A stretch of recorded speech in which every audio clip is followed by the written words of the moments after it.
కార్మికుల ఐక్యత, కార్మికుల ఐక్యత, విద్యుత్ కార్మికుల ఐక్యత, విద్యుత్ కార్మికుల ఐక్యత. We want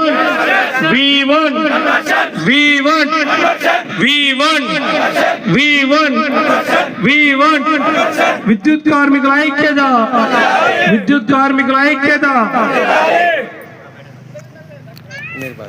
మీరు మాట్లాడండి ఒక 2 నిమిషాలు.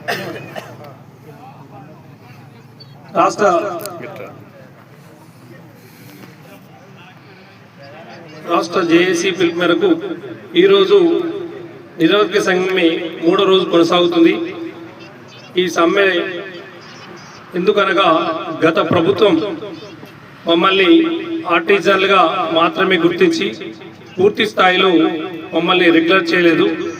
మమ్మల్ని పూర్తి స్థాయిలో రెగ్యులర్ చేయాలని గత ప్రభుత్వాన్ని మేము దపదపాలుగా విన్నవించుకున్నాం. గత ప్రభుత్వం అసెంబ్లీలో రాష్ట్రం మన గవర్నర్ ప్రసంగంలో 1,00,000 మంది ఉద్యోగులను చూపించిన అందులో 23,000 మంది కార్మికులను కూడా రెగ్యులర్ చేసినట్టు చూపించింది. కానీ మమ్మల్ని పూర్తి స్థాయిలో రెగ్యులర్ చేయలేదు. ఆ విషయాన్ని మేము దపదపాలుగా నిరసనలు వ్యక్తం చేశాం. అయినా మమ్మల్ని రెగ్యులర్ చేయలేదు. అప్పుడు ప్రతిపక్షంగా ఉన్న ఇప్పుడున్న ప్రభుత్వం మమ్మల్ని పూర్తి స్థాయిలో రెగ్యులర్ చేయలేదని వాళ్ళు నిలదీశారు. అప్పుడు ప్రతిపక్ష నేత అయిన ఇప్పుడున్న ప్రస్తుత డిప్యూటీ సీఎం బట్టి విక్రమార్క గారు, విద్యుత్ శాఖ మంత్రి గారు మమ్మల్ని మా ఇందిరమ్మ రాజ్యం వచ్చిన తర్వాత మన ఖచ్చితంగా రెగ్యులర్ చేస్తానని, మాకు కావాల్సిన రూల్స్ ఇస్తానని, అలాగే మాకు కన్వర్షన్ చేస్తానని మాట ఇచ్చారు. ఇదే విషయం తను పాదయాత్రలో పాల్గొన్నప్పుడు కూడా ఖచ్చితంగా మేము మెమోరాండం ఇచ్చాం. మా ప్రభుత్వం ఇందిరమ్మ రాజ్యం, మన ప్రజాప్రభుత్వం రాగానే ఖచ్చితంగా మీ డిమాండ్స్ ఏమున్నాయో అవి నెరవేరుస్తాం, మేము చూపిస్తామని చెప్పాడు. అదే విషయాన్ని మేము ప్రభుత్వానికి విన్నవించుకుంటున్నాం. సార్, అప్పుడు మా తరఫున మీరు ప్రతిపక్షంలో ఉండి మా గురించి మాట్లాడారు.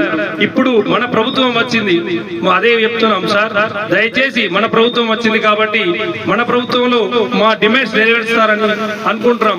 మేము ఎంతో ఆశతో మన ప్రభుత్వాన్ని గెలిపించుకొని మన ప్రభుత్వాన్ని అధికారంలోకి తెచ్చుకున్నాం. సార్, మన ప్రభుత్వంలో ఇప్పుడు మమ్మల్ని దయచేసి రెగ్యులర్ చేయండి, మమ్మల్ని కన్వర్షన్ చేయండి, అట్లాగే మాకు ఏపీఎస్సీబీ రూల్స్ ఇప్పించండి.